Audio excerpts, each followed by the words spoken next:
அனைவருக்கும் வணக்கம். நான் உங்கள் திருக்குறள் புவனா.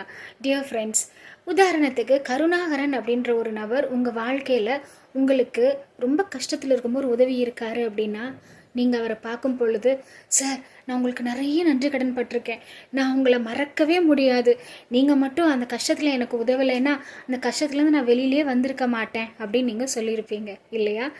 டியர் ஃப்ரெண்ட்ஸ், நம்ம டே 3 சேலஞ்சில் எப்படி ஒரு நாள் பூரா நன்றியுணர்வோடு இருக்கிறது அப்படின்னு நம்ம மனம் ஒரு கேள்வி கேட்கும்னு சொல்லியிருந்தேன். அதுக்கான பதில் இதுதான். நம்ம கருணாகரனோட நம்ம ரொம்ப இணைஞ்சு பார்க்குறோம், இவங்க நம்ம என்னென்னலாம் உதவி பண்ணியிருக்காரு அப்படின்னு. அதே மாதிரி இந்த பிரபஞ்சத்தில் இருக்கிற ஒவ்வொரு விஷயமும் நம்மளுக்கு நிறைய நல்ல விஷயங்களை பண்ணிகிட்ருக்காங்க. அதை நமக்கு கிடைச்ச வரும். இது நீங்கள் தனியாக ஒரு நோட்டு புத்தகம் போட்டு எழுத தொடங்குங்க. இதில் ஒரு மேஜிக் நடக்கும். என்னங்கிறது நாளைக்கு பார்ப்போம். நன்றி.